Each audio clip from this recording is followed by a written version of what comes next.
in spinal cord injury research. And I'm just going to talk to you guys today a little about what's going on in research currently. I see we've got Marnie here that's watching. She's pretty dialed in, so she might be able to add a few things as well there, Marnie? Here, I'll share my screen with you guys. And I got a little presentation, should probably take about 45 minutes or so. And then if you guys got questions, just type them into the chat box there, or save them for the end, and we'll see if I can answer them for you. All right, so here we go.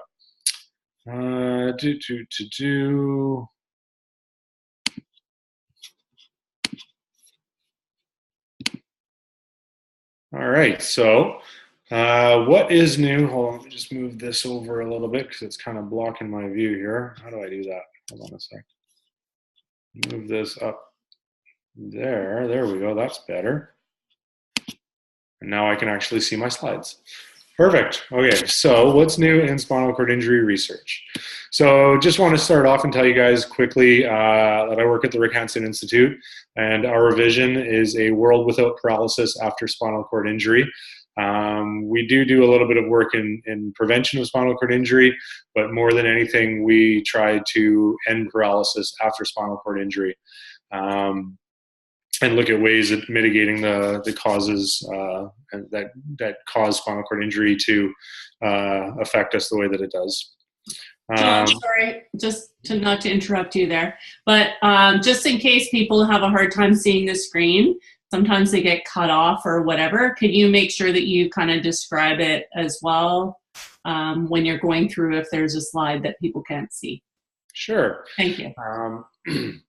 So we don't really conduct a lot of research. We're not like your typical research institute like iCord or the Mayo Clinic or something like that. We more facilitate research. So we talk about the valleys of death in research, and this little graphic here shows you that there's really 3 stages of the research process. You start in basic discovery research, that's the microscopes and petri dishes. And then as you move forward and proving that it's effective, you get into clinical research, which is where you start to do studies on human subjects. And eventually, if they're successful, they make it into clinical practice where everyday people and medical professionals will start to use it. The problem is there's a lot of, what we refer to as the valleys of death, where research tends to die, where they get promising clinic or discovery, early studies where things look promising, but they just, for whatever reasons, usually financial, can't make it to clinical practice. And even if they prove it clinically, sometimes it doesn't actually make it into everyday use. So we try to accelerate that process, which can take up to 17 years, and try to assist researchers with various tools and ways of assisting them through statistical analysis and capturing research and keeping data on people with spinal cord injuries to try to accelerate that process to make sure that the research that is undertaken doesn't end up sitting on a shelf collecting dust, that it actually has an impact on people's lives. And these are the people's lives. This is some statistics around what's going on with spinal cord injury within Canada from the Rick Hansen Spinal Cord Injury Registry. We estimate that there's about 186,000 people in Canada living with spinal cord injury. Generally, it affects younger males between 20 to 29, but what we're seeing now is a change in that, where there's a lot of older people that are getting spinal cord injuries as well, as the aging population. People that are in their 50s and 60s are starting to get a lot more spinal cord injuries.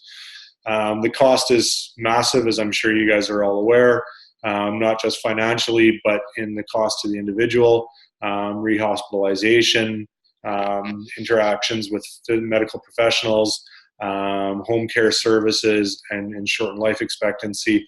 All these things lead to a reduced quality of life. So just one more thing to clarify. I think a lot of you guys have probably heard of Rick Hansen. Let you know that the Rick Hansen Foundation is where Rick works, and they focus on access and inclusion in the built environment. So they very much focus on trying to improve buildings and cities to make the world a more accessible place for people with spinal cord injury. The institute where I work is a separate entity, and we are entirely focused on research. So just to clarify the difference between the foundation and the institute. So where is research? Where is it going on? It's happening all around you. People think that research happens in some faraway place, some ivory tower up on a cliff top with a bunch of mad scientists. No, it's not. It's all around you. And more than likely, a lot of you have already participated in research, whether you knew it or not. It happens at Vancouver General Hospital, which is the primary facility for people with spinal cord injuries in British Columbia in the acute phase. We collect data there, and there's a lot of studies that are going on into trying to figure out what's going on with spinal cord injuries and to try to mitigate the impact of the injury on the spinal cord in the immediate phase. It's happening at GF Strong, which I'm sure a lot of you guys have spent some time at. There's a research lab there.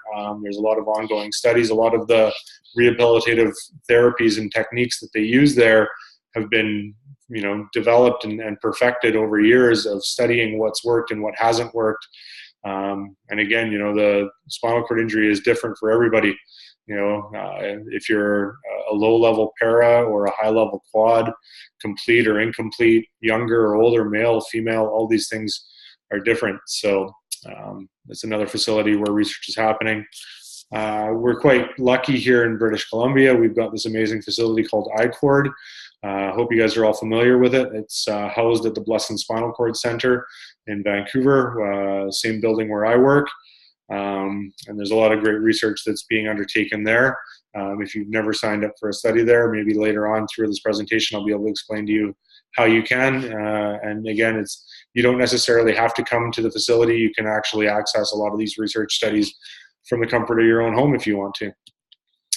And that's what leads to research that happens in the community. It doesn't have to happen in a research facility. You can take parts in studies from home, surveys, or researchers can come to your house. So it is happening all around you, and it's easy to be a part. So what is research?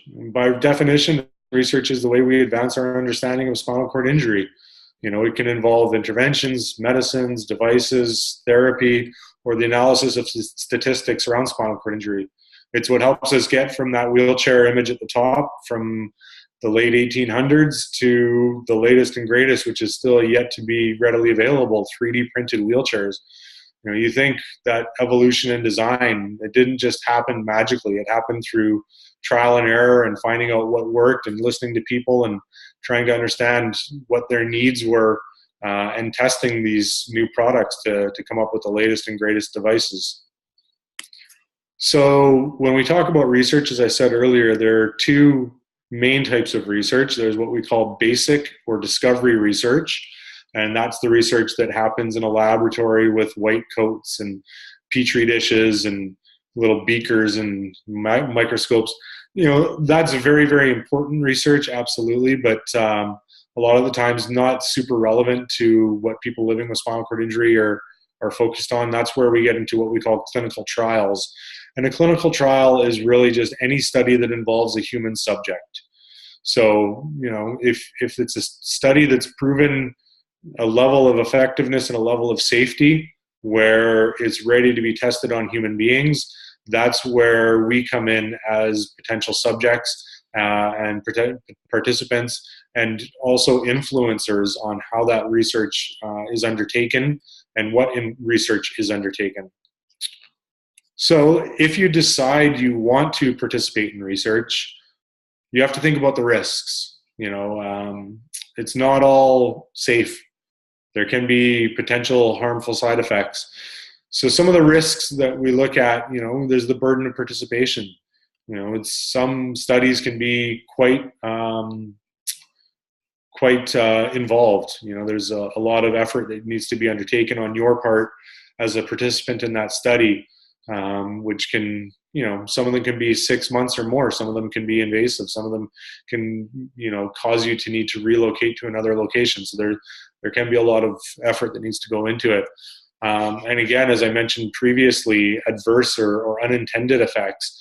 A lot of these invasive studies can be they don't know what the potential side effects are.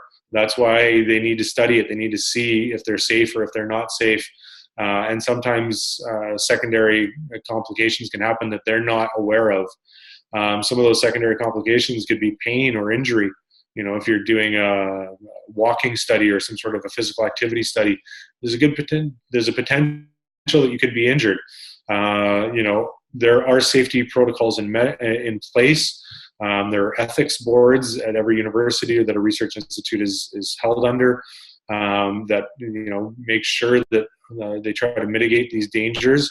But there's always that potential. Or if you're looking at neural regeneration, we're looking at ways of regrowing nerves, but we don't know, are they going to cause return of sensation and function, or are you going to get pain that comes along with that? These are things you need to be cautious of.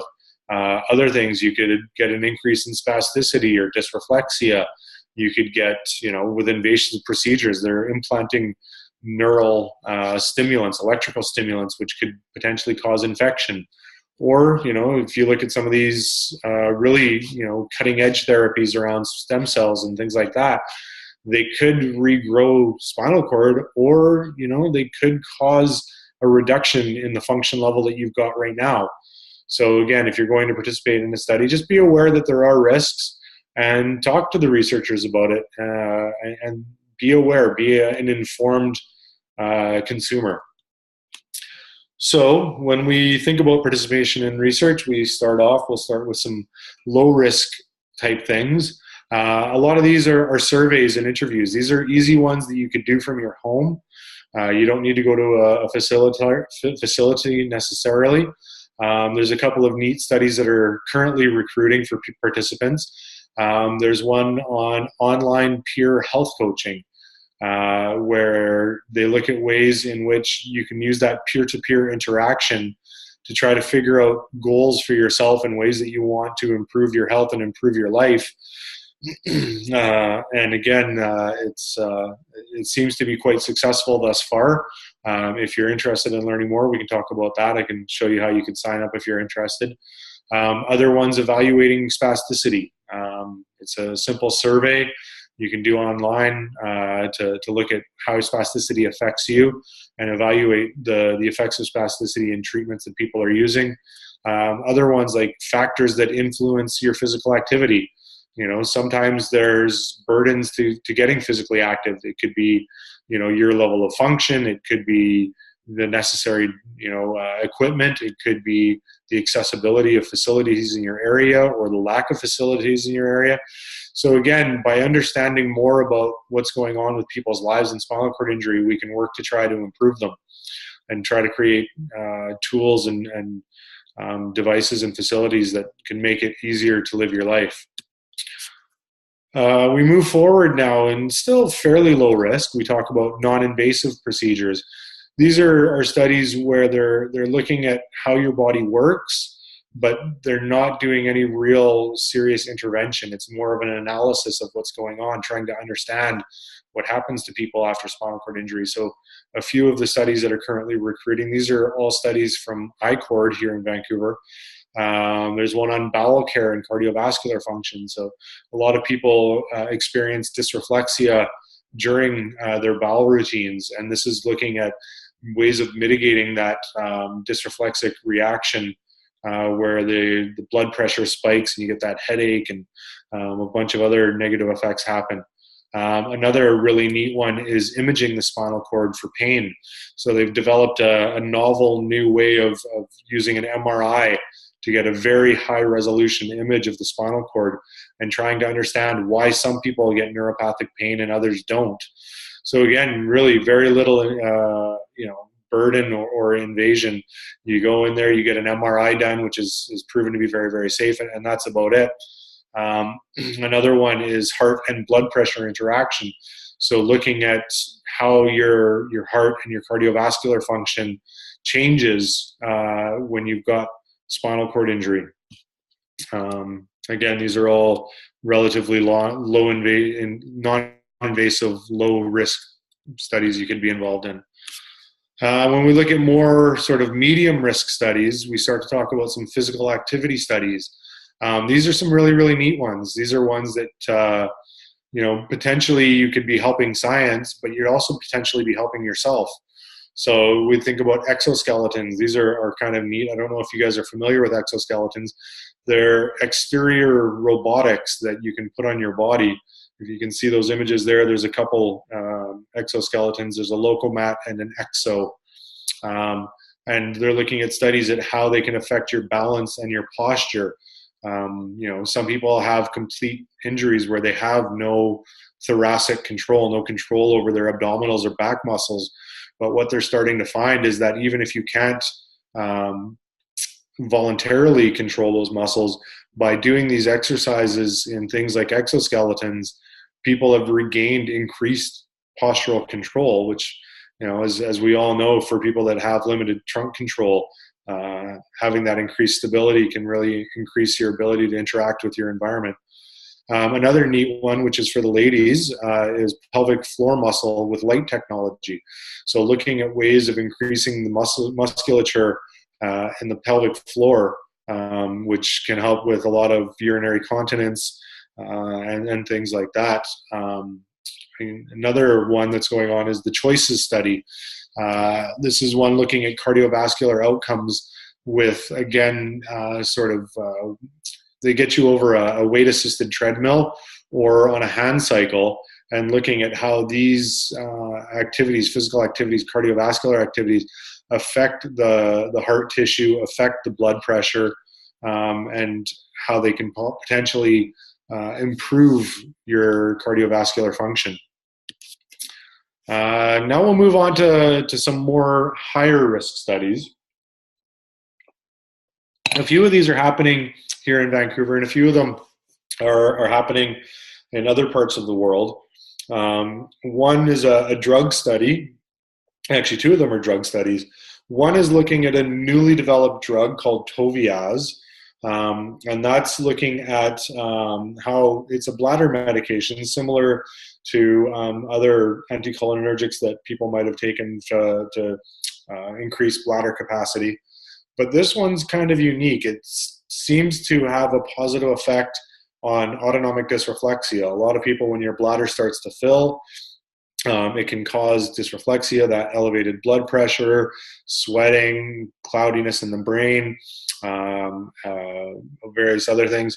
And they're looking at if this drug is effective or not at reducing autonomic dysreflexia for people. A lot of people, another study is looking at opioids.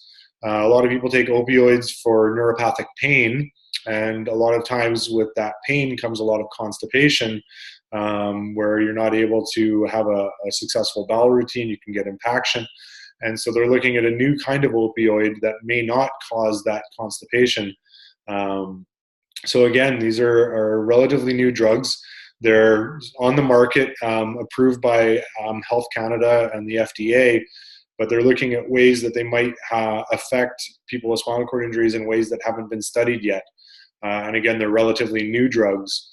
The next one is it's a combination therapy. This one is called D-cycloserine, and it's actually a tuberculosis drug. And they're trying to see down in Miami at the Miami Project if using this drug in combination with transcranial magnetic stimulation, which is a way of stimulating the brain. It's still non-invasive. They don't actually have to implant anything into your brain. It's done externally, but again, who knows when you're stimulating the brain what the long-term effects might be. So combining a drug with a magnetic or electrical stimulation as well as physical activity training to see if it will help to increase function of people with spinal cord injury below the level of injury. So very cutting edge, but again, pretty high risk. I don't know if I would want to sign up for that. I might wait and see whether there is a positive effect before I signed up for it. Some people would be more inclined to try it. Other ones are neuroprosthetics for motor function. So this is gaining ground. A friend of mine recently had this procedure done where they're implanting electrodes inside your body to electrically stimulate your muscles. This one's for upper limbs, so they're looking at shoulders, arms, and hands, and they're implanting stimulators, electrical wires really in your arms to try to stimulate your muscles on call in sort of a brain machine interface. Very cutting edge. Seems to have a positive effect. Nobody knows for sure what the long-term implications are, but some people have found that they're getting improved upper limb function with these stimulators. I also have a friend who had them done for lower limbs to be able to use it for standing. Not super functional for walking, but she is able to stand using this. The next one is called STIMO. I can't recall off the top of my head what the full acronym means. This is one that's going on in Switzerland right now, and it's an epidural stimulator. So that device you see at the bottom right, that's a new epidural stimulator that they're trying to develop. Still not approved for use in humans yet. But what they've found is that by electrically stimulating the spinal cord, there's a few different techniques that are being used right now. Epidural and transcutaneous are the two primary ones. Epidural is where they have an electrode array that they implant on your spinal cord. It's been tested in people for a few years now in the lower back, and they're trying to stimulate the part of the spinal cord that's responsible for standing and stepping. And they have had some success. People are able to stand, they're able to move their lower limbs. Still early days, but very, very promising research. And just recently, a couple of people had stimulators like this implanted in their neck, in the cervical area, and regained some increased movement and function in their arms and hands. So again, early days, but there is promising evidence that it seems to be working.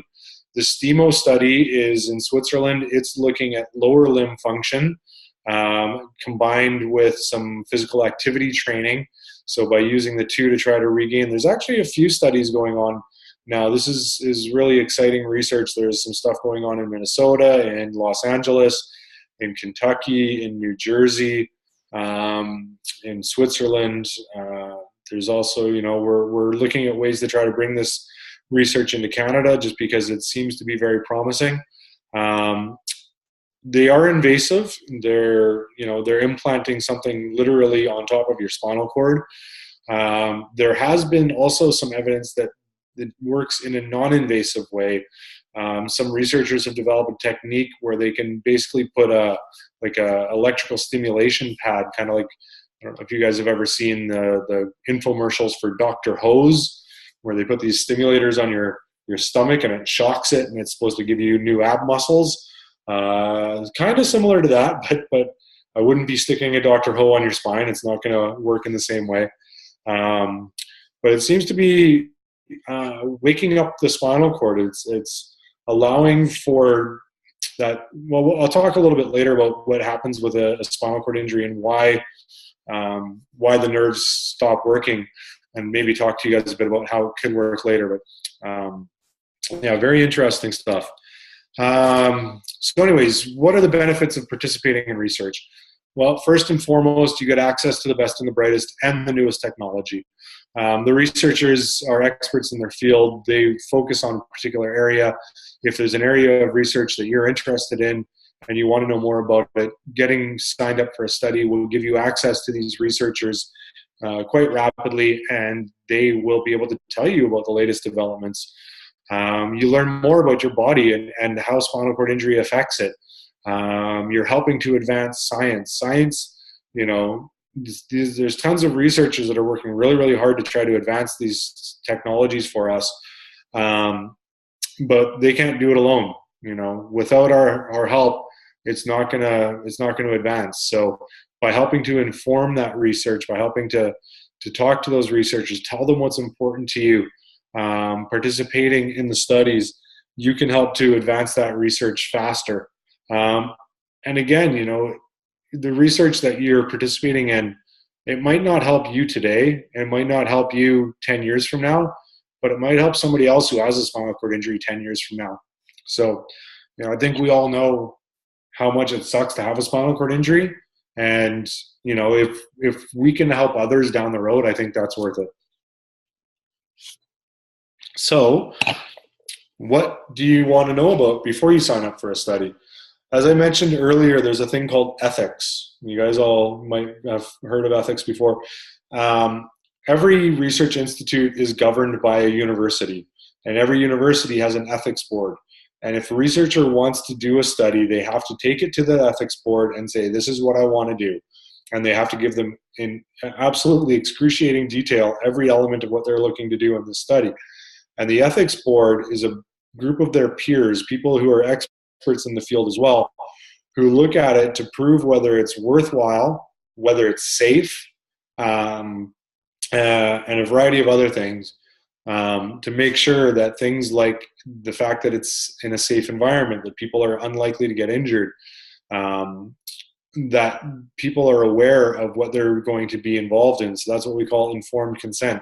Before you sign up for a study, the researchers will ask you to sign off that you're aware of what's expected of you as a participant in the study and what you can expect from the study, to make sure you're aware of what you're going to be taking part in.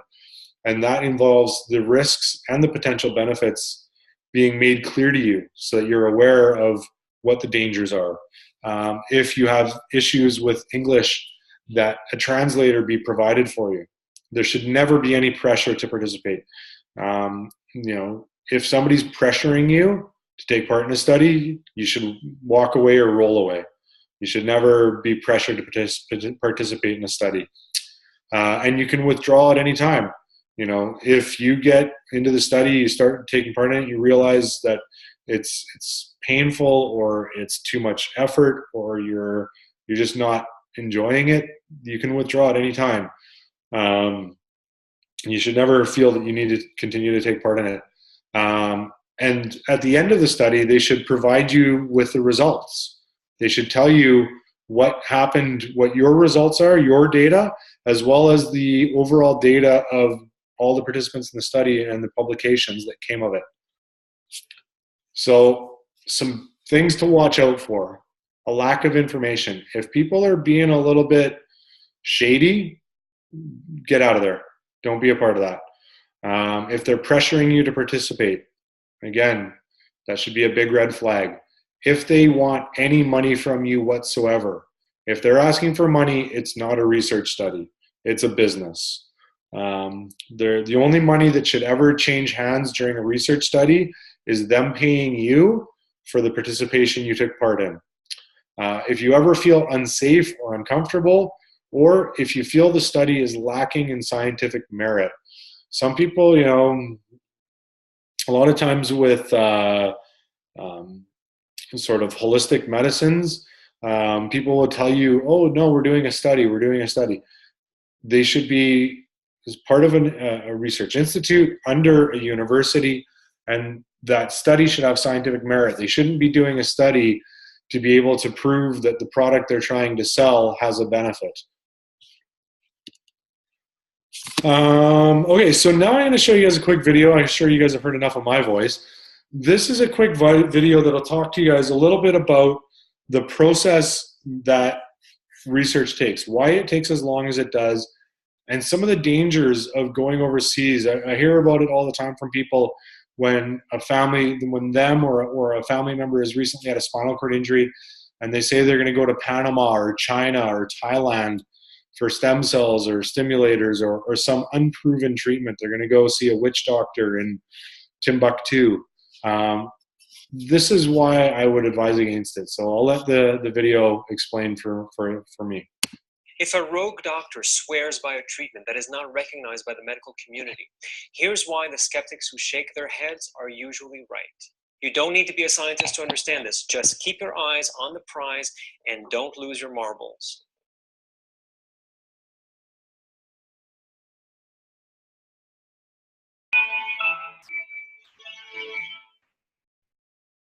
Each marble represents a positive scientific result, a published aha moment that looks promising.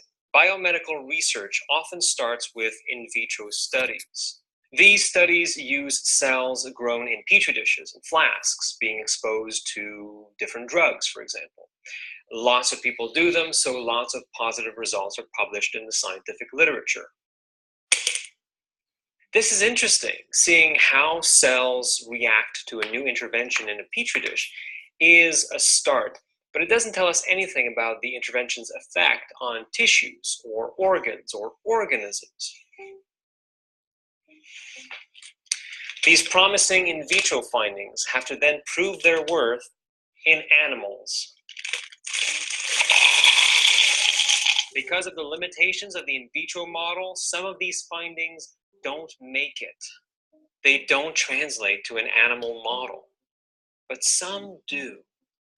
Now, rats are great, but they're not human beings. So we take the findings that have held up so far, and we test them in humans in phase 1 clinical trials. Once again, some don't make it. The purpose of phase 1 trials is to assess the safety of the intervention and to report on immediate side effects.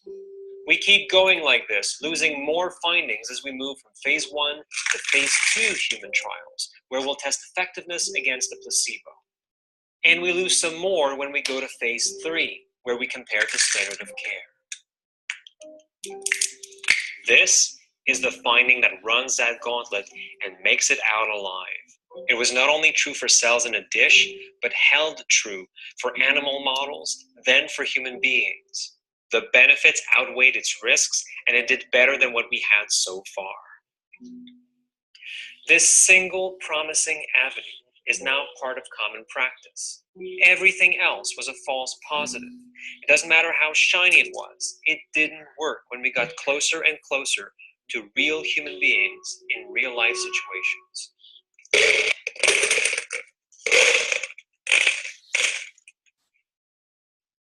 This gauntlet is crucial. It should not be bypassed because it is our first line of defense against unsafe and ineffective interventions. So of course, some people bypass it. If I pluck this in vitro finding and artificially put it in this container, would you use it? What are the chances that that early finding would successfully run that gauntlet? Very small. And yet that is exactly what quacks do when they take an early research finding and sell you a product based solely on that.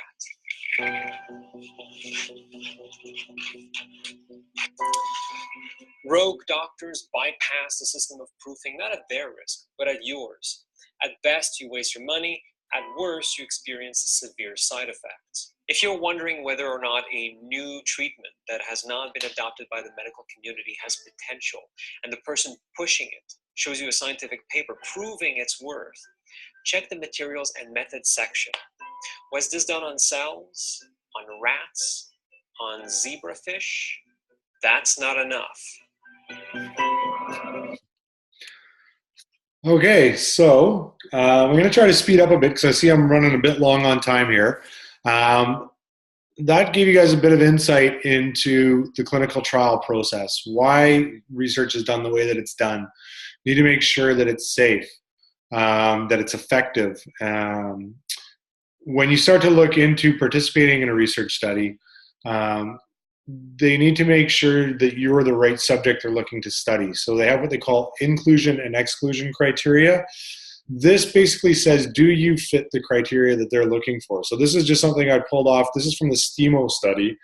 And you can see they're looking for ASIA C and D, which means you're an incomplete injury, that you're level T10 and higher, and a variety of other things. They're also saying that, you know, if you've got significant autonomic dysreflexia, you're not allowed to be a part of it. If you have epilepsy, if you have an intrathecal baclofen pump. So depending on the study you want to take part in, if you look at a study, you go, hey, that looks interesting to me. Always check the inclusion-exclusion criteria to see if you're the type of person they're looking for.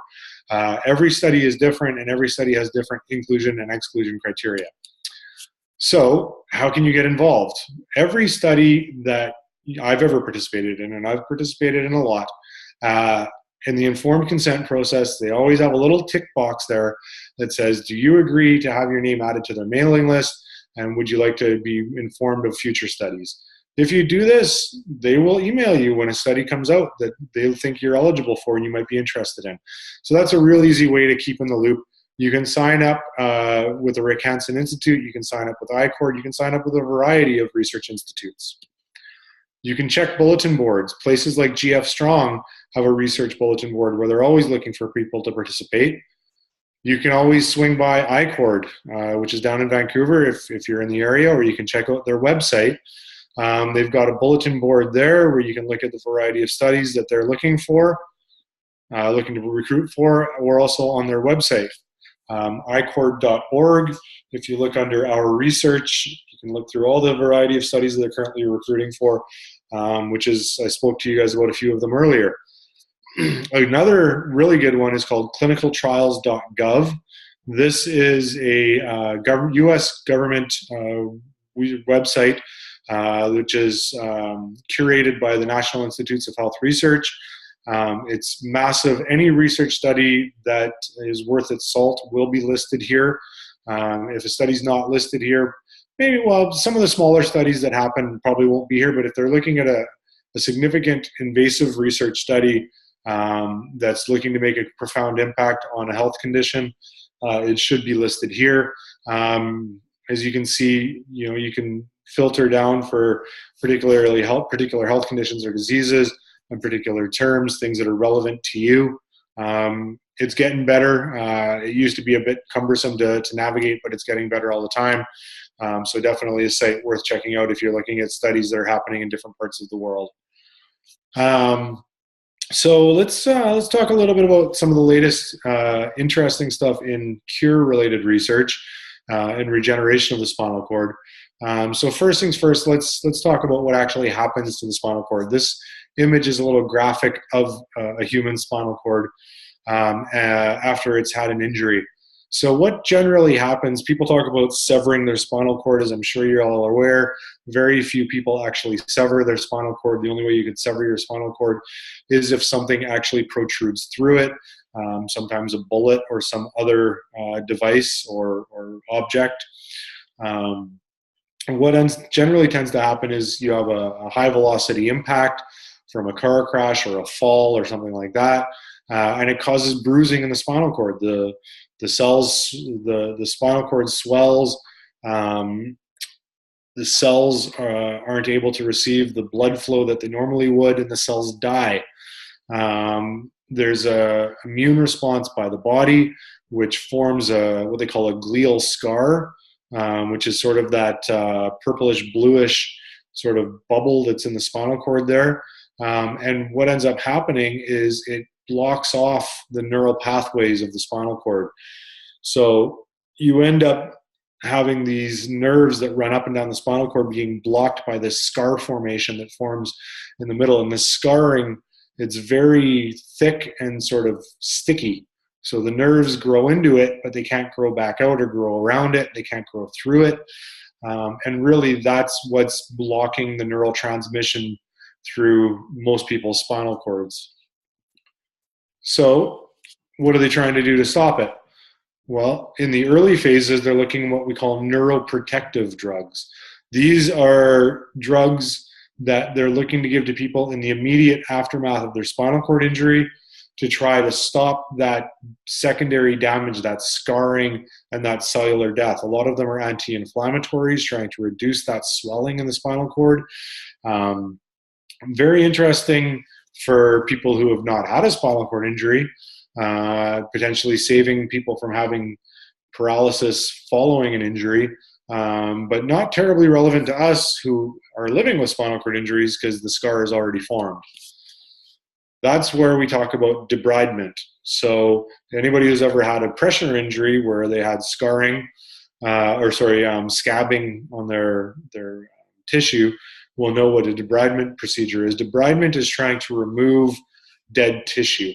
And so a couple of ways they're looking at it are things like chondroitinoids or intracellular sigma peptides, which are different sort of combination drugs that they're trying to use to break down that scar tissue, to try to clear out that scar and allow for the cells to the neural cells to regrow up and down the spinal cord.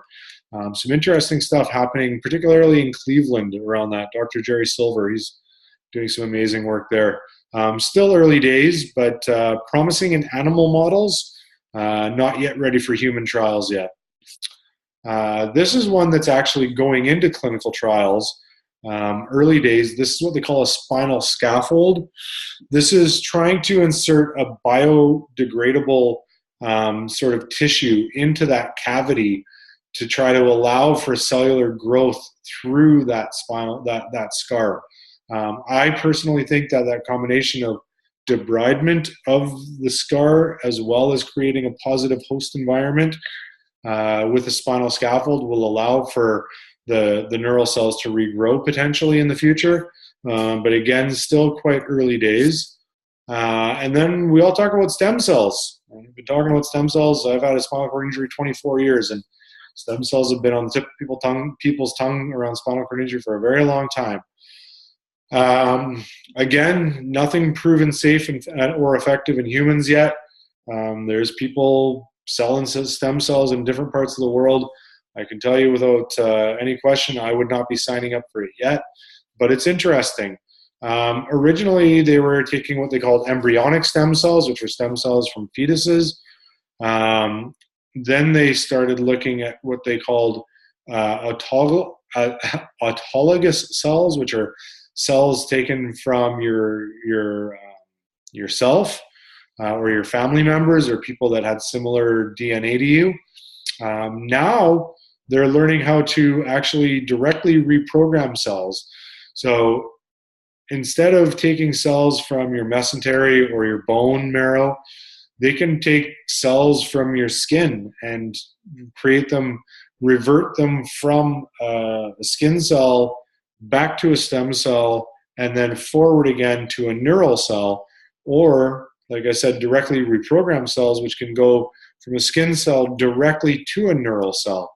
But as we saw a couple of slides previously, in this image here, it doesn't actually show, there's all kinds of cells. There's what they call oligodendrocytes, there's astrocytes, there's neural cells, there's somatic cells, there's a whole bunch of different types of neural cells.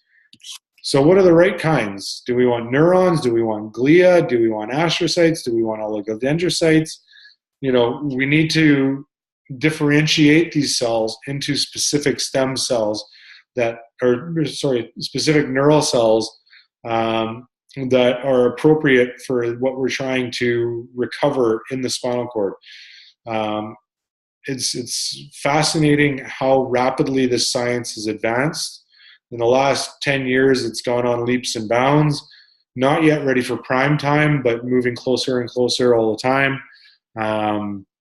Some great scientific presentations I've seen over the last few months.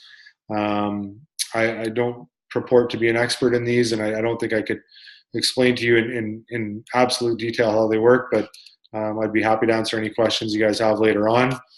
Another methodology that they're looking at is exoskeletons, trying to get people up and walking again to increase their ability to access their environment. Quite a few exoskeletons on the market now.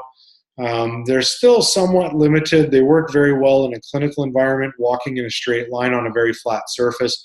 Not so good for moving around out in the real world, but you know, they've only been around for a few years, and there's new generations, new evolutions coming out all the time, looking not just at lower limb function, but also at upper limb function as well.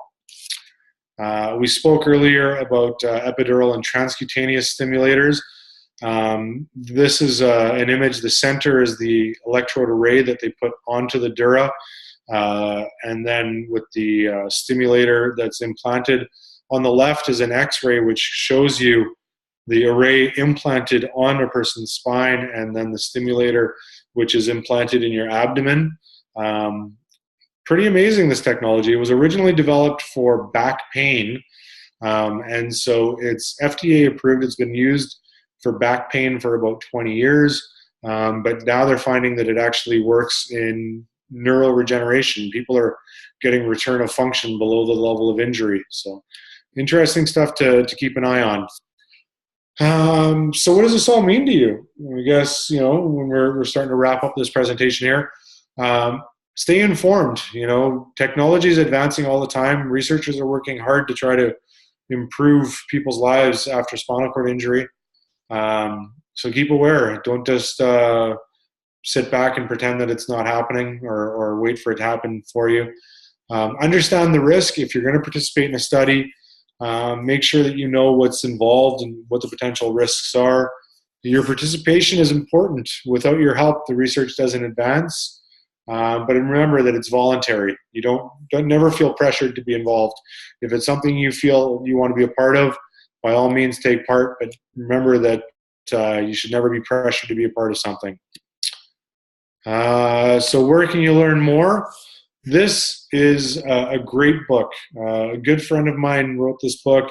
It's called "Don't Call It a Miracle: The Movement to Cure Spinal Cord Injury." If you've wanted to learn more about why you have a spinal cord injury, well, not why you have it, but why your spinal cord doesn't work as well as it once did, this is a very easy to read book. It's a free book you can download from the Christopher and Dana Reeve Foundation. The link is there at the bottom. I can share that with you guys afterwards.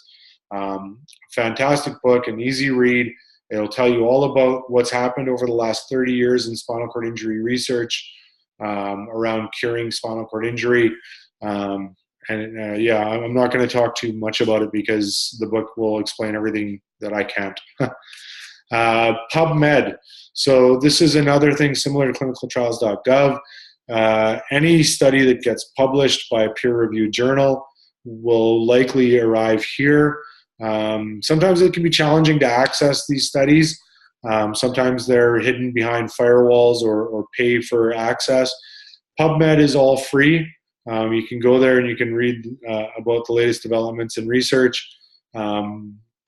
Very easy to search through whatever you're interested in. You can read the abstracts. Sometimes if you want to read the full study, you might have to find another way around that. Sometimes, like I said, you have to pay, but maybe there's other ways we could help you find them if there's a study you're interested in. And this is another great resource. This is SCI Community. This is something that the Rick Hansen Institute funded. It's called Spinal Cord Injury Research Evidence. It's written in lay language, and if you don't want to scour the literature in PubMed, SCI Community sort of is they amalgamate all that data by doing an environmental scan of all the research that's out there and put it all in one place. I highly recommend it. It was just recently launched. There's more content being added all the time. And again, it's written in lay language, so it should be easy for anybody at any level of understanding to be able to understand what it's about. Great for you if you want to learn more about your spinal cord injury and treatments that are available, and also something you could share with your doctor or your care providers. If they don't understand and you want them to understand, it's easily shareable. You can print it out as PDFs and bring it in, or even share the website. So definitely one that's worth checking out. And that's it. I think I went well over time, but I'll leave it at that and see if you guys have any questions. Thank you, John. I'm just messaging Marnie right now. So much, sorry. I have a billion questions, but of course, as I always do. But I think what I'm going to do is just say a couple things and one really important question before I get everyone the opportunity to talk. So one thing that I actually learned, and I found it really helpful for me. Most of you guys know I've had a spinal cord injury for 21 years. Being at GF Strong now and part of the education sessions, I kind of learned this analogy of spinal cord injury that really helped me understand it. Maybe you all know, and I'm sorry, I'm going to share you the idea anyways. But so my understanding of going to this education session was that when we are born, we, have no movement, right? And then throughout time, you develop movement. Your first move maybe is move an arm, right? So that creates a pathway to your spinal cord from your brain, right? And then all of a sudden, it's like, this is the pathway I use all the time to move my arm, every single time, right? And various other things. Those pathways are created with every movement, every feeling, everything we do. Then we have a spinal cord injury, and that pathway is essentially disconnected, perhaps. We all of a sudden don't have the ability to be able to see, possibly, that there's another pathway to go. There could be multiple pathways to go, but our bodies and our brains don't know what path to take now, right? So, sorry, John, you wanted to interrupt me there? No, I think what you're saying is absolutely correct. I'm just going to pop my screen back on for a quick second here and show you guys again an image. So this is an image I showed you guys earlier, which sort of shows the injury, and I can talk a little bit about what Terry was just explaining there. So as you can see, where that scar formation happens, it's blocking a large chunk of the spinal cord, but it's not blocking all of it. You can see that sort of string of sort of looks like little green, almost like a float lane when you go into a swimming pool. That's the one that's labeled surviving axon. So you've got the neural cell surrounded by the little green myelin blobs. Usually when a spinal cord is injured, there are still those connections in place. A lot of them are damaged, but some of them are still connected. What Terry was saying was, when you're born, your neural pathways, you have billions and billions of neural pathways that are going through your spinal cord injury. What ends up happening is, as you're a small child in the womb and as an infant, you start to fire off these neural pathways, and you start to see that certain movements happen. So by firing a certain pathway, you see your thumb move, and you go, oh, well, that's how I move my thumb. That may not be the only way you can move your thumb, but it seemed to be the easiest one you could use at the time. And you start reusing that pathway over and over, almost like blazing a trail through a jungle. You know, the first time you go through, it's a little bit convoluted and a little hard to get through. But the more frequently you go down that pathway, the more frequently you fire that nerve. Sorry, how do I unshare my screen again here? I can't do it. Oh, there we go. So the more times you fire that pathway to move your thumb, the clearer that path becomes, and it starts to become a well-trodden trail. Next thing you know, it's a cart path, and then becomes a road, and now it's a super highway, and that's the path that you can fire off that thumb muscle all day long, no problem. And then you have a spinal cord injury, and that path is destroyed. It's broken. But there were other paths that could make that thumb move again. You just don't know how to use them. Or maybe they're not a very strong path, and you don't have the strength in that spinal cord path to make that thumb move in that way again. That's where things like these epidural stimulators are showing effect, is they're sort of amplifying the ability for your spinal cord to transmit that information up and down. And a lot of these sort of neuroregeneration techniques are ways in trying to strengthen your understanding between your brain and your body through your spinal cord.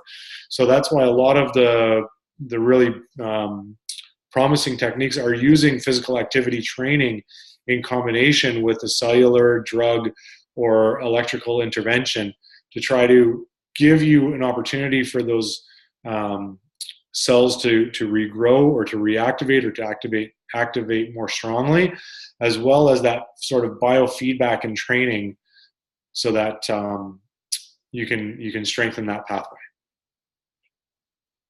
Thank you.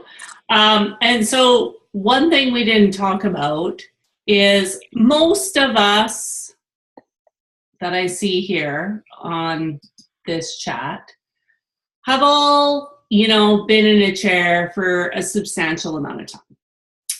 how can we direct research? Like, rather than being a participant, how can we be more involved in the creation of what's important to us? Mm-hmm. Well, that's what's absolutely key. If you would have asked a researcher 15 years ago what matters to people with spinal cord injury, they'd say walking.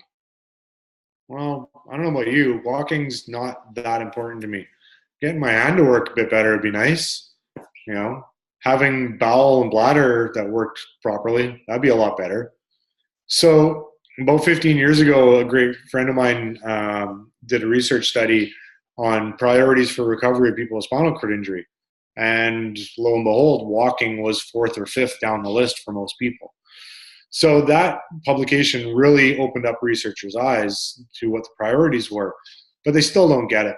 You know, so we need to be a bigger part of the solution. We need to impress ourselves onto the research. The number one way that I've managed to do it is by participating in research and getting to know the researchers. If you don't understand what's going on, it's a little harder to influence it. So getting involved with the community, you know, I work at the Rick Hansen Institute, and we, you know, as Rick Hansen's an individual with a spinal cord injury, we have people with spinal cord injury throughout our organization, our board of directors and whatnot. So we take consumer engagement and the influence of people with spinal cord injury to heart. But again, you know, you looking to get involved with organizations like Spinal Cord Injury BC, looking to get involved with organizations like iCord. I don't know. I'm still working on more ways to get more people involved, but trying to be a part of the solution is probably the best way I can think of at this point. All right, awesome. Okay, I'm going to open up the floor to questions. I'm going to unmute people one by one. If you don't have any questions, just say no, whatever. I have two Lori, and I'm just going by who's on my screen right now. So Lori, number one with LAU Lori. I'm unmuting you. Do you have any questions or comments? Could I get this presentation emailed to me so I can post it? Absolutely. We are recording, and I will send it out. It takes a little bit of time for me to get it converted and send it out. So you'll just have to bear with me, but it will be on our YouTube channel, SCI BC Institute channel. Thank you. No problem. Is that it, Lori? Yeah. Hi. All right. I'm muting you again. That was my son. Oh, that's cool. Your other son I haven't met yet. I have 3. That's amazing. Awesome. All right. Okay, so next I have Art. Oh, hold on, Art. Sorry. Unmute. Go. Oh, no. Yeah, there you go. You're on. By the way, I wanted to say it earlier, but I couldn't because you had me muted, is that the sound level was not very high, and I couldn't increase my volume through my own system. Oh. Just so you know. Oh, thank you for telling me, Art. It would have been something, it would have been nice to ask that in the beginning. Yeah. So I had to leave the room too, so I wanted to turn it up, but I couldn't. So moving on to other things. I've been involved in a number of studies over the years, so I've been in touch with the organization, so the researchers at iCord, and that's a good process, and I can just say that I've been through that experience, and I can say that I wanted to be there, I wanted to contribute, but it's like after a number, you finally say, okay, well, I think I've done my part. But it's always nice to keep them coming and stay in touch, just in case there's one where you say, well, you know, I'm kind of tired of this, but I really want to be involved in this one. This one looks good, right? So I get the emails, which is nice. And it's nice if they pay you a little bit of money too, because it does take time, even if you got to go there, come back, and it takes your whole day basically. And there have been times when they haven't quite told me that they don't have all of the transfer equipment, for example. That was the biggest one for me. I went all the way to SFU on the hill, expecting everything to be wonderful because I had worked with these people before. And they said, okay, we're ready to get you out of your chair. And I go, where's the lift? I don't say lift. And they go, oh, we'll help you. And I go, well, I don't let people do manual transfers because, you know, most of them don't know what they're doing, and it's not totally safe. And, you know, if somebody gets hurt and whatever, and they usually make a total mess of my clothing, right? And I got things, pants half down and shirts pulled up in the back and whatever. And so I'd say anybody getting involved in a study where you have to get out of your chair, first of all, make sure you ask that question. And second of all, make sure that there's preparation to do it your way, right? Because I got all the way over there and I said, well, I didn't come all the way over to here to duck out of the study. So I went ahead even though I was not comfortable. And I ended up getting put in my chair in a way that I was not pleased with. But, you know, the study went forth. And I respected the researchers. They were good people, etc. But they don't know about this getting in and out of your wheelchair stuff.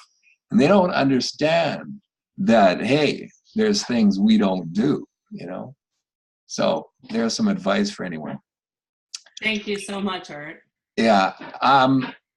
You know, I could go on, but maybe I'll ask about one area that I'm specifically interested in. And I think it's relevant to any of us that are sitting in wheelchairs for any length of time, particularly people with higher level injuries that don't ever stand or get in a standing machine, you know, standing frame, whatever you want to call it, don't get any lower leg, and it's really the upper femur, the lower back. Those are the primary concerns for bone density depletion, right? Mm-hmm. And I didn't even get your name, but I guess it's John, and you know, nice to see you and all that.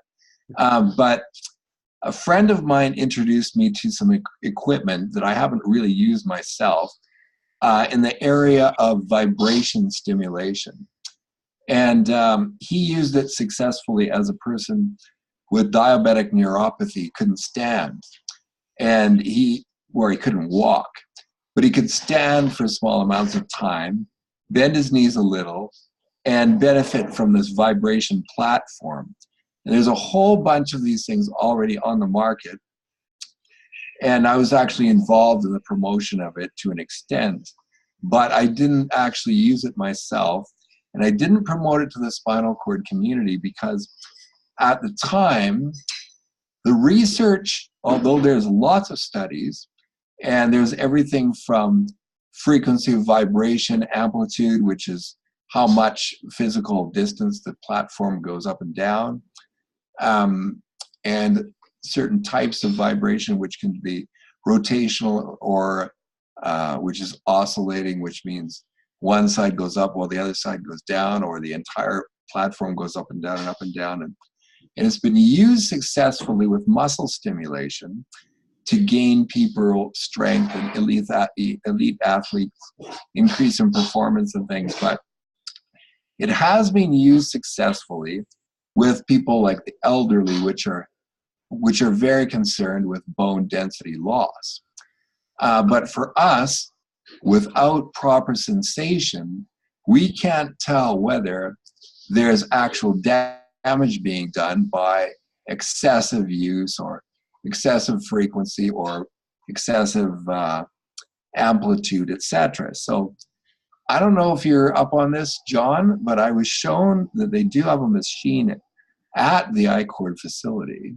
Mm-hmm. I don't know whether people use it. I don't know how many use it. I don't know what their conditions are, but I'd really like to become more up to date with where we are in the field with people with spinal cord injuries, with and without sensation, etc., levels of injury, and the possible benefits of that. Yeah, that's absolutely fantastic, Art. You're right up my alley here. I actually helped. I've done a couple of studies on that vibration platform. Again, they weren't particularly focused on bone density per se. They were more looking at spasticity and pain. But I do really recognize the bone density consideration for people with spinal cord injury. Well, let me correct myself. It's not just bone density. Okay. Bone density is a big concern, but also muscle mass maintenance or stimulation for, you know. Yeah, so there's a lot of what they call FES, so functional electrical stimulation. Yeah. They have FES bikes. So it's basically a lower limb hand cycle or bicycle where you'd strap your legs on, and they have a sequence of electrodes that they place on various muscles in your legs, and through electrical stimulation can stimulate your legs to move in that sort of cyclical pattern, which is proven to be effective in increasing muscle mass, which when you're concerned about pressure injuries and things like that, more muscle mass the better. So certainly those are very effective. And vibration platforms, again, in populations outside of spinal cord injury, like you talk about the elderly, osteoporotic, has certainly been proven to be effective in increasing bone density. I think as you're aware, for bone to grow, bone needs to be stressed. It needs to have impact to be able to stimulate it to grow. So has to bear weight particularly. Yeah, there needs to be an impact. Weight pushing down upon it. So I think maybe I do know the researcher who owns the vibration platform at iCord, and I don't think she's done any studies into bone density through vibration platform for people with spinal cord injury. Perhaps maybe we should have a little chat with her together, me and you, Art. Actually, got a real biggie here for you, is that I've got a platform here that I've already had modified by Tetra to allow me to use it while sitting in. Mm-hmm. And I've had the platform turned up more than 45 degrees so it faces me. So mm-hmm. I can drive into it like you would into like a sitting leg press machine. Mm-hmm. That was my goal. Because the one at iCord is sitting flat, horizontal. Mm-hmm. And how can you possibly get leg stimulation from that? I mean, you could get a little on the knees down, but hey, here's the thing is, not all vibration platforms are the same, as you said. Absolutely not. 100% aware there, yeah.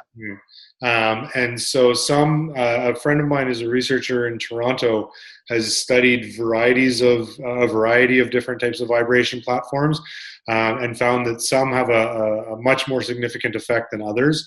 Marnie, who's just itching to get her talk in there, she participated in the same study that I did. I was able to stand up to do it. She did it from a seated position, and I found that from a standing position, I had a much stronger effect than she did from a seated position.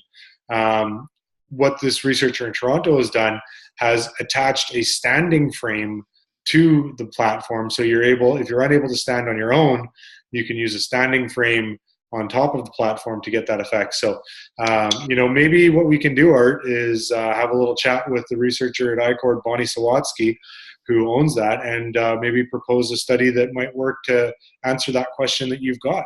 Yeah, because let's face it, it's unquestionable that the benefits would be better when you're standing up.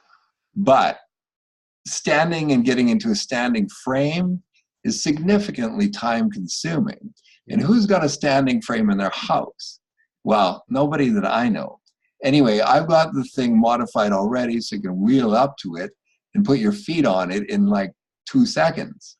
So we can talk about that. It'd be great to follow up. I think that's a great idea. Let's touch base afterwards. Okay. I'm going to have to go eat my dinner. So as much as I like to sit in for everyone, I'm going to have to go at some point.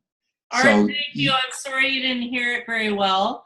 And thank you for giving that feedback too about your study experience, because I think that's really good information to have, right? Like when you're a participant, you need to be aware of these things, and it's good for John to take back to his team, right? Absolutely, yeah. So thank you for that. Anyways, have a great dinner. Okay, you can forward my contact information to John. I will, absolutely. Okay, great. All right. Thanks, Art. All right. Next on the list, Marnius. Marnius.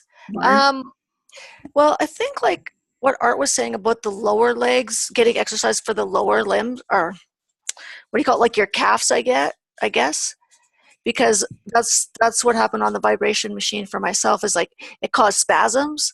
So that would be my my ankles working, I guess, right? I'm not too sure what muscles that would be working for spasm. Gastrix muscles down in the calf there, yeah, absolutely. Yeah, calf, yeah, exactly. You know, when a muscle has a spasm, it's reacting differently than natural movement. So although we all know, and those of us with spasticity are aware that it can help to increase muscle mass, it's not the same as something like an FES spike, where it's giving you a more natural flexion and extension of the muscle. Yeah, exactly.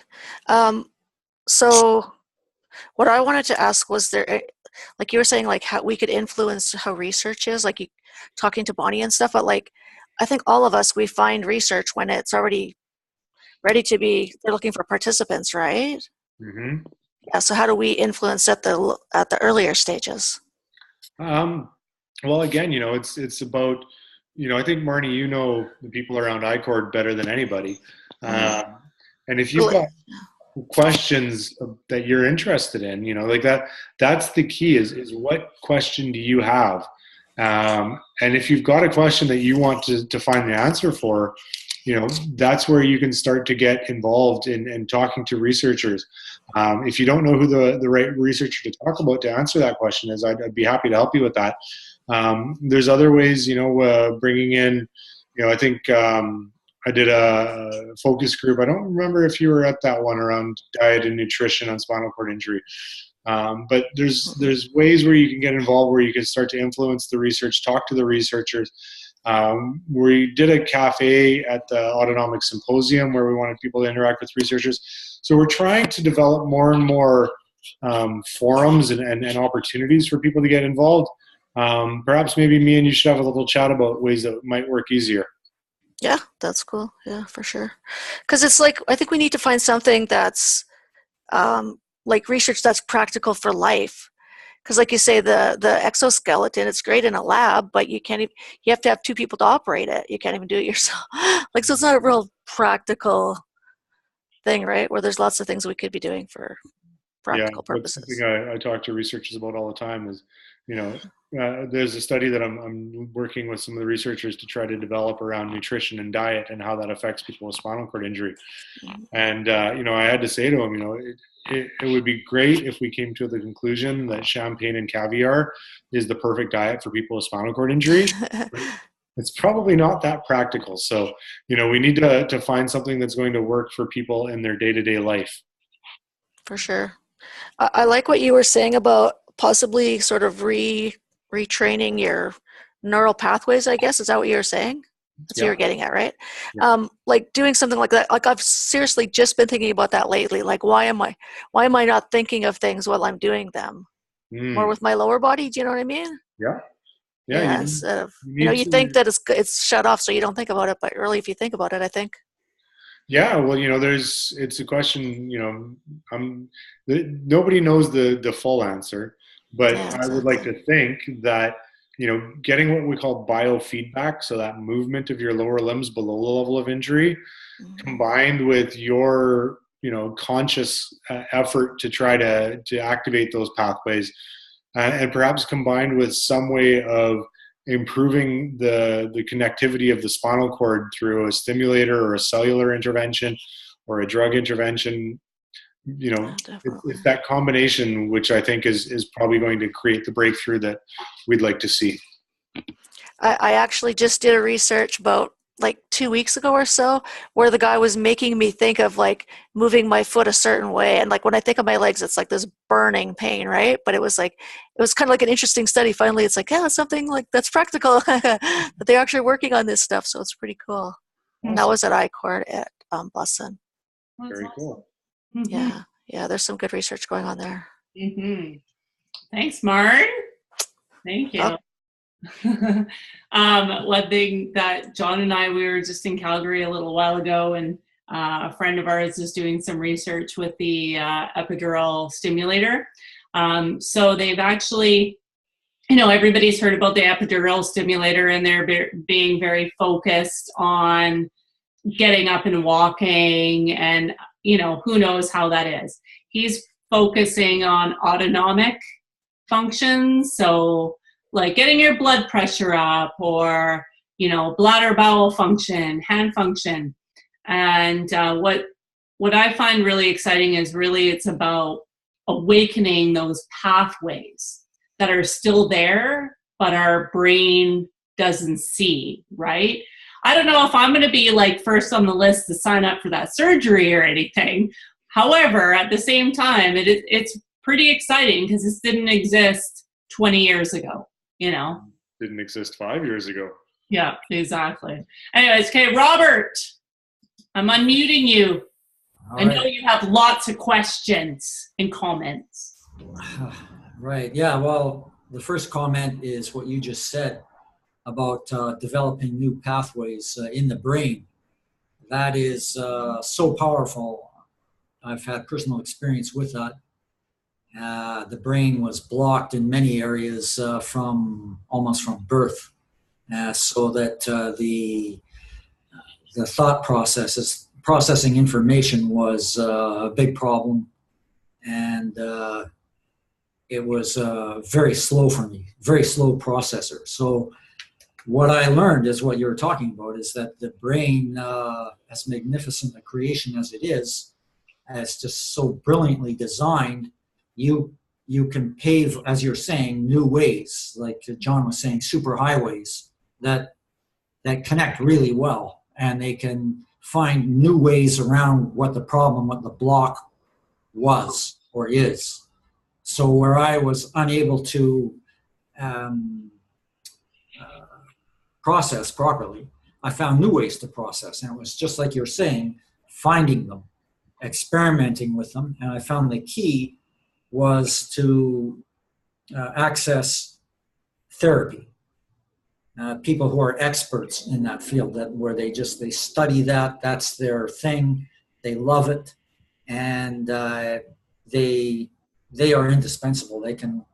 I was led through that entire process of developing those new pathways. So that was, I have the empirical evidence there to support what you were saying about that. Awesome.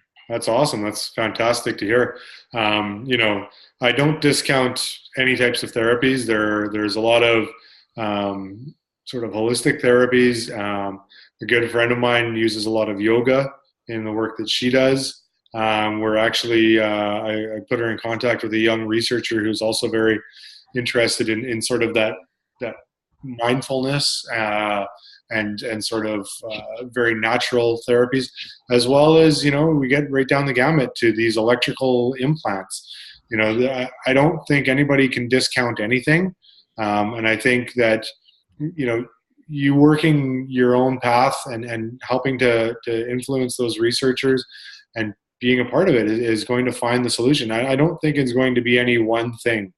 It's going to take a combination of things. And, those pathways are not just going to spring to life overnight. I think it's going to take a lot of time and a lot of hard work to strengthen those pathways to make them second nature again. Yeah. In fact, John, if I can share a little story about you. Uh-oh. You got hurt 23 years ago, right? In a car crash, 24 now. 4 years ago. And almost 24. And, you're obviously in worse shape than you are now. Oh, thanks. But you ended up going to England, right? For some of those therapies that they wouldn't have here. Yeah. And, in your words, it was about maximizing the potential that you have. Mm-hmm. And I think that was when I met you, that was one thing that you shared with me. It's about just maximizing the potential of every single thing that is working in your body, right? Mm-hmm. and getting that working. And you know, for you at that time, 24 years ago, it was going to England because they didn't offer that here, you know. Yeah, when I was first injured, just so you guys all know, I've got an incomplete injury. And so some parts of my body work and other parts don't. And so when I was injured, 1993, the research or the therapists here in Vancouver were very much about, okay, here's a wheelchair, you can use it, you can dress yourself, have a good life. And I was like, well, I got these other parts of my body that kind of work. And they didn't really know how to teach me how to access them. And so I met some physiotherapists that used a different sort of technique, which I found worked a lot better. And again, I feel like I maximized my neurological potential at that point. Now I just need to increase my neurological potential so I can continue to increase my maximum. That's cool. That's cool. Denise, do you have any comments or questions? No, I don't. No, you're good. Okay. Kim? Hi everyone. Hi, Kim. Nice haircut. Actually, somebody said that to me yesterday. I'm going to get my hair cut tomorrow. Oh, different. It's a new style, I guess. Anyways, they're great comments, great ideas. One of my comments have to do more with getting how we can get more people into the building to participate in research. And what I find is there's a couple of things that really help. One is the group of peers. We all seem to let each other know about the different projects. That seems to be really effective. The other thing that I've noticed personally that makes a big difference for me is the person. They should. I almost feel like I worked with someone recently who I met through Marnie, and that's kind of how it usually works. But in addition to doing a great research project, she built really good rapport with people. She was able to get, I can't believe how quickly she got 30 people in her study. And one of the issues that I have with some of the research is it is very onerous. Some of them, the one that Marnie was in, it took 6 months. That's amazing. I credit her for doing that, but it was something that just seemed a little too long for me and onerous. And the ones that I tend to participate in the most are the ones, I think that honestly it makes a difference when people email me personally, then I feel a personal connection to it. But it's also the way that, more feedback, I guess, for John and the researchers is how I feel that they're treating us. Sometimes money is not an incentive for us to go there. It's great that our costs get covered to go there, but we're not there for the money. We're there to help, and let's face it, I've been in a lot of groups, and sometimes having a carrot for us helps too. So I'll ask, what are you doing with this? Who is it going to benefit? When can I see it? And when I can see the results, even when I do a presentation either online or in the building, that makes a big difference. It might be preliminary, but at least we get to see what happened. What did we do with it? If it just gets lost in cyberspace somewhere, it doesn't provide me the same kind of incentive to participate. Also, it's about what they're giving us back, because let's face it, a lot of the researchers there are very focused on their career and what they're doing, but some of them more than others will give us something back as well. I was just participating in one that had to do with the exercise and how much we exercise and the benefits of it. And that person ended up giving me information and help with being able to exercise in a program, which was really useful for me. I guess what I'm saying is I think we all want to help, but having that added incentive of us getting something as well in return, we're helping. It's helping the whole community, but let's face it, we're also helping the people doing their research. A lot of them need the papers published, and just in terms of, I know some of them have been going on for 2 years or whatever, and it's hard to find people, but if there was some incentive other than being paid to be there, I think that would help recruiting. And there aren't a lot of us who can go to that building, unfortunately. I totally agree with you, Kim. I think, the world is changing in research and in health in general. I think, 15 years ago, 20 years ago, doctors were up here and patients were down there. And that was the same thing. Researchers were up here and participants were down there. But we're changing that. Yes. We're putting things on the level, where researchers are starting to recognize that they're not research participants, they're research partners. They're starting to recognize that you don't just, do a study on a human being like you have a lab animal in a cage. People have the right to do what they want to do, and if you want them to be a part of what you want them to be a part of, you need to give them a reason to be a part of that. And so that's a huge part of my job, is to make sure that researchers have that human touch. One of the big challenges with some researchers, though, is they're very academic. Social skills may not be their forte, and so trying to get them to be a bit more socially interactive, to share their results with people. We try to create more and more opportunities for that, so that you can hear about what they've been working on and feel like you're a part of it. I think is key, and making sure that you enjoy yourself and that burden isn't too onerous. So those are all great ideas, and I'm hoping that when this video gets published, I can share it with some of my friends that work in research. Yeah, thank you, Kim.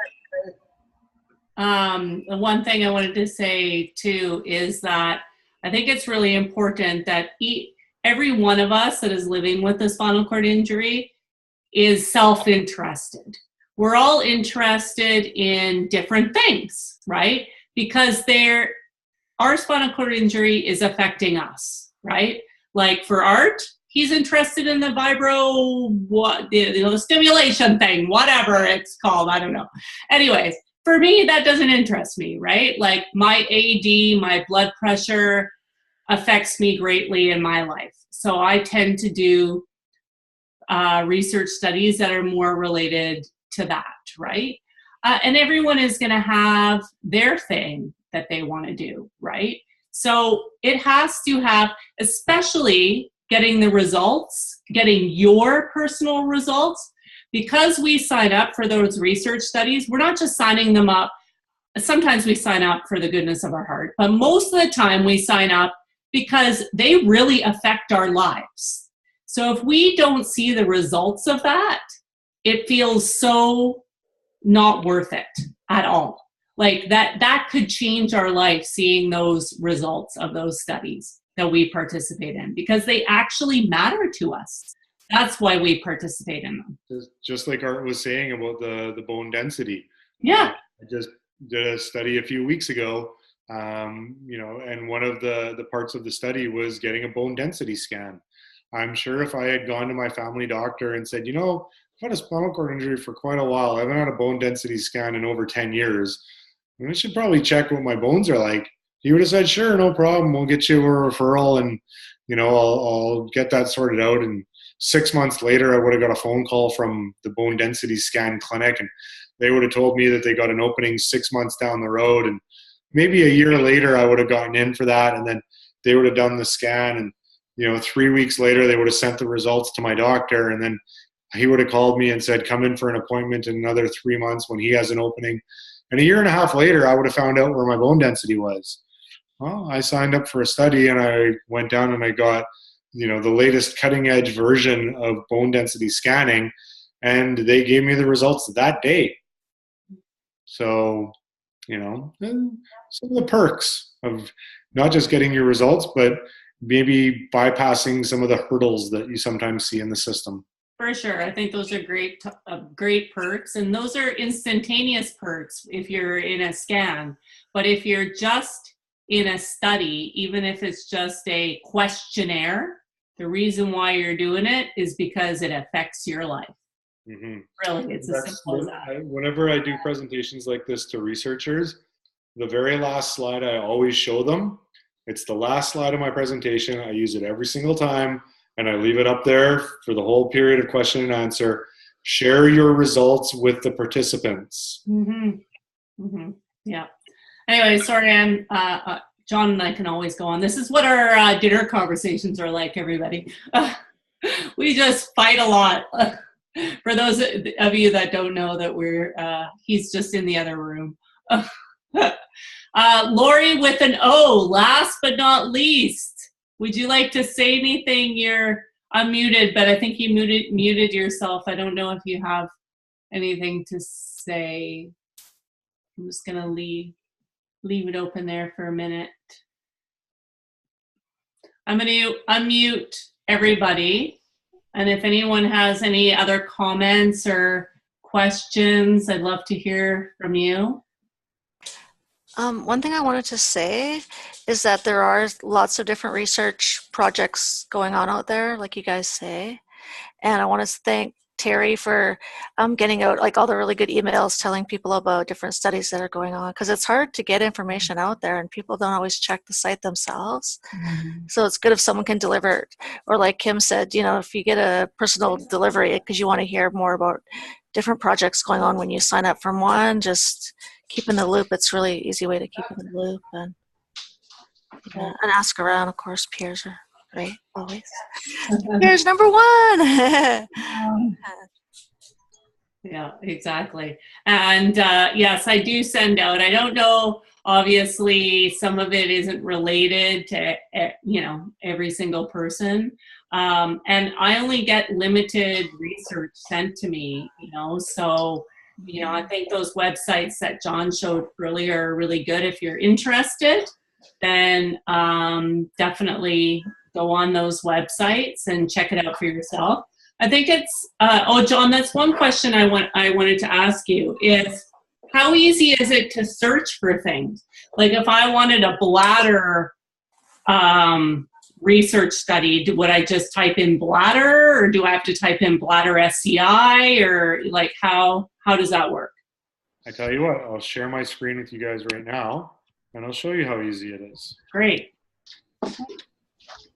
So if I go, hold on a sec. So here's my web browser, right? Open up a new browser. I'm going to go to clinicaltrials.gov. Sorry, I've got this bar here blocking half my screen. There we go. So, clinicaltrials.gov, right? See here, there's a list. Find a study. There's all studies, which will show you everything that's been and done before. I'm looking for ones that are just recruiting. I will type in spinal cord injuries. We want bladder. And let's try Canada.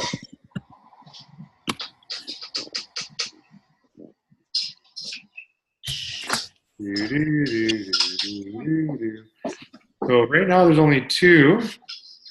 This is the one we were just talking about. These are both here from Vancouver.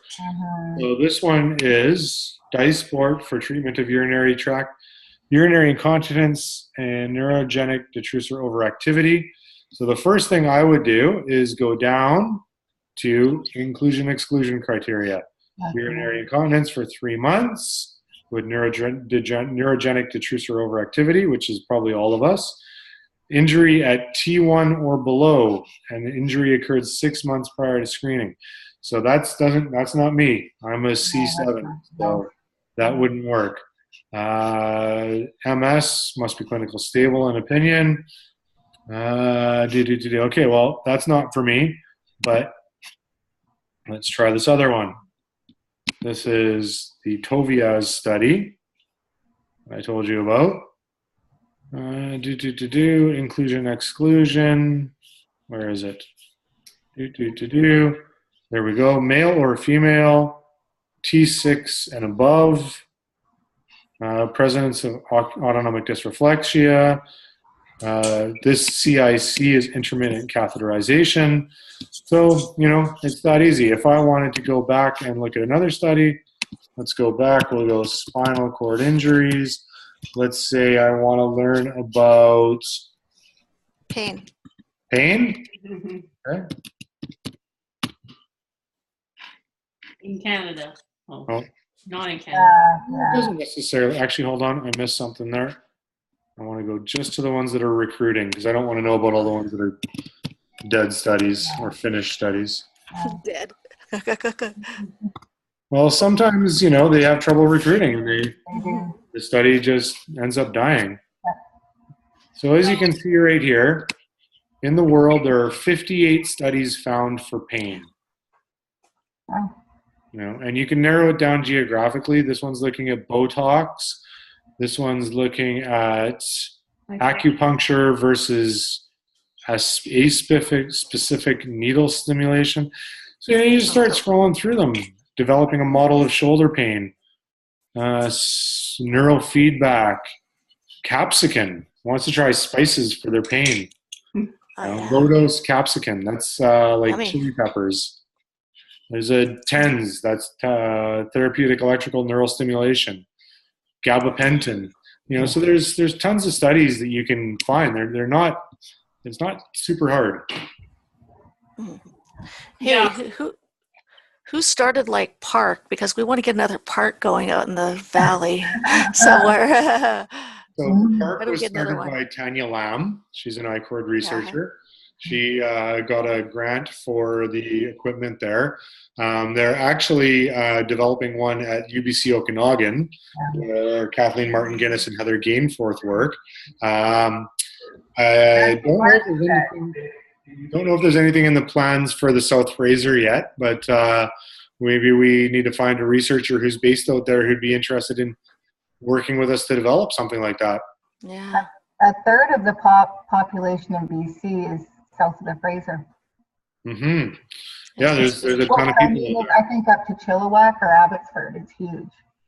Yeah, but if you guys started going to one out there, then I'd never see you guys anymore. Online, hi, just virtually. So, John, my other question is, you know, when we're looking at inclusion and exclusion criteria, right? Like, okay, so part of my job, as a lot of you know, is recruitment for some of these studies, right? And some of them I look at and I go, oh my God, like, how am I ever going to recruit for that? That's impossible. Like, that is a real hard task. So, you know, even if I'm an individual and now I'm excluded from the study because of something, how can I give that kind of feedback? Like how does that work? Well, first things first is absolutely that feedback should be given.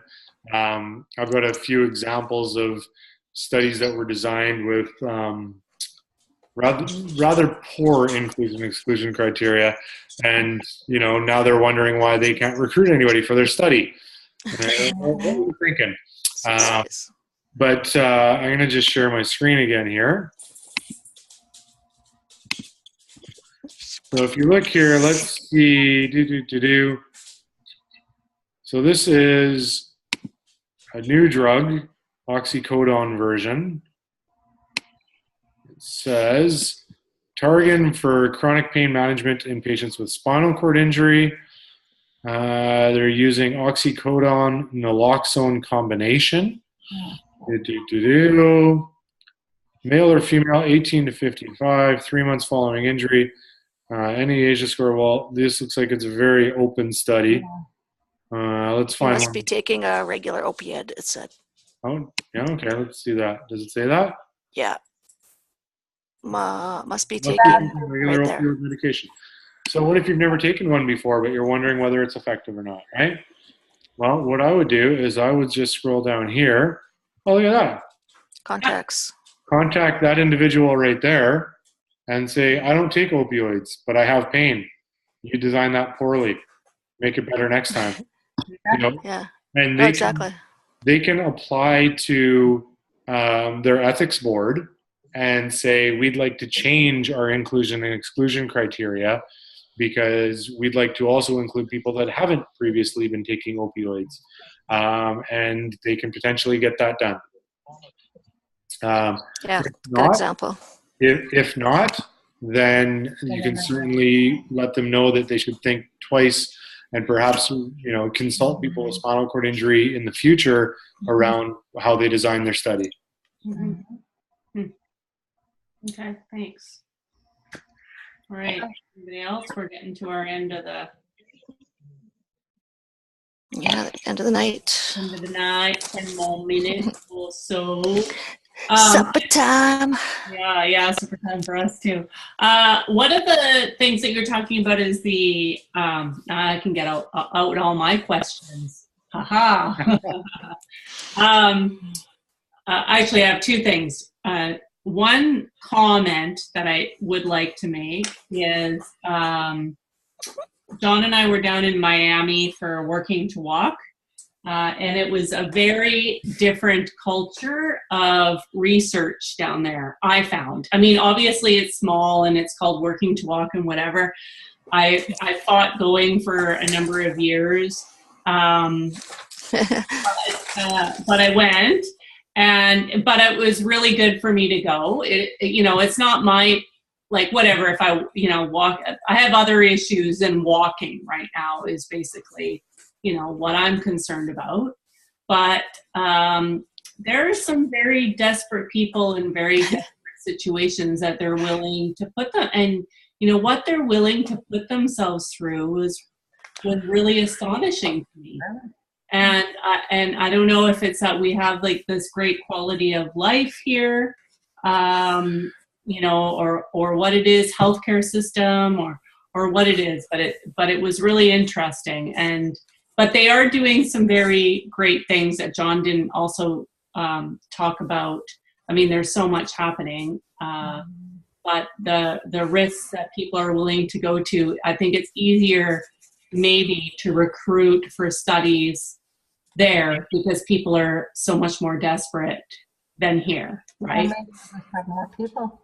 That's just I think it comes down to population, like a lot of this stuff. Well, they have a huge population, like bigger than we do. So that's for sure. Yeah, way bigger. It's a voice, really, because it's not just down to population; it's also down, like you said, to I don't want to necessarily say quality of life, because I think when you've got a spinal cord injury, your quality of life, you've got challenges no matter what. But in the United States, their medical system, their social system is very different than ours.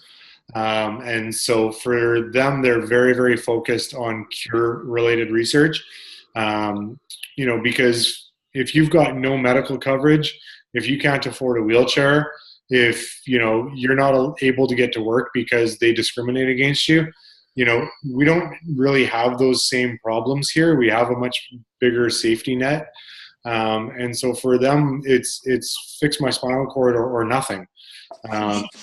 Now this conference you're talking about, Working to Walk, we've actually been in discussions with the organizers of this conference about bringing it to Vancouver next year. So I'll keep you guys posted on that, but potentially in September or October next year, we might be bringing a really big conference here to Vancouver, which I would encourage you guys all to come to. But yeah, particularly in the early days after a spinal cord injury, people are very, very desperate. And in a place like the United States, where hospital stays can be as short as 2 or 3 weeks before people are sent home. What? Like I've known people that were, C5, C6 quads that were sent home after 3 weeks because they had no insurance. And so when that's the sort of potential for recovery you're getting, it's scary, Yeah. What are you going to do? Mm-hmm. Yeah. So yeah, if and when it does come to Vancouver, I would also hope that you were all there. Listen to the convert. This is I know. I'm a months ago convert. she said she doesn't want to go. Now she wants all you guys to go. I am a convert because I think that we can, I think we live such a different life here. And I think we can stand up and say, literally, not literally, maybe stand up yet, but say, to the researchers that are presenting, we're educated too. And, you know, this is what we want, and what your research is BS or whatever, you know, like it's not relevant, or we've already heard this information before. And not only that, from a peer perspective, I think it's really important, like, to connect with other people to show them a different life that they can have. Like, most importantly, it's the social interactions that are created in those environments that are so important. One of the things that we have recently accomplished, which I'm really quite proud of, there's a lot of organizations that work in spinal cord injury. So we've got SCI BC, and then there's SCI Alberta, SCI Ontario. You know, there's Neil Squire, there's Sam Sullivan. There's organizations in the States like Paralyzed Veterans of America and United Spinal. And there's tons and tons of organizations all around the world. And we're all really trying to do the same thing, but we're all talking about it with our own small voices. So what we've tried to do is bring all these organizations together so that they can work together in a unified way to try to have a bigger voice. And so we developed a consortium of organizations, the North American SCI Consortium, which recently launched. And that's just another way where we can try to combine our voices so that we have a bigger impact, not just to what the researchers research, but what the funders fund and what the organizations like Health Canada and FDA approves, you know, to try to make sure that the research is more pertinent to us. And I just need to continue to try to find more ways to get individuals more involved. Yeah, I think just learning about that too, John, like even being a part of that first meeting there was a few presentations by researchers to the group, and basically they're just getting feedback on how do we sell this to you guys, essentially, right? And we're like, well, you need to have people with spinal cord injury as part of the design team on this study, or you need to have blah, blah, blah, you know? So what was so cool about that was that we were the leaders, you know, we were, and that's where we've always sort of failed, I think, before, is we're always looked at as the consumer, you know, so to speak. Like, we're the people who are buying this. Well, yeah, but we are the leaders. This is our lives. Like, you know, and John, what is the line that you always say? It's not with us, but what is it? Nothing about us without us. Nothing without us. Nothing about us without us. And I also say, be the change you want to see. There you go. Yeah, exactly. Yeah. And on that note, we got 5 minutes left, but next month I'm doing an advocacy one-on-one. So how can we advocate without having organizations, right? So, because together we're a strong voice as individuals, right? But how do we get together as a group and do this for ourselves? And it's in all aspects of our life that we can do this. So that'll be the next month's meeting with Peter and Kim. Say it. I can't say his last name. What, Kim? Sorry? All of us too. Yes, exactly. Very impressed. I thought that was a swear word around your office. Advocacy. No, I know. It's not SCIBC doing advocacy, though. Right? I'm just facilitating how do we as a group of people come together. Yes. Because you guys are great facilitators, and we all need to work together because we need the numbers. Absolutely. I've been trying to work on some things on my own. Lots of people have, and I find even with a small group, that group can get, I mean, you tell 2 people and another 2 people, and that's how we have to do it together. No one's going to do it for us.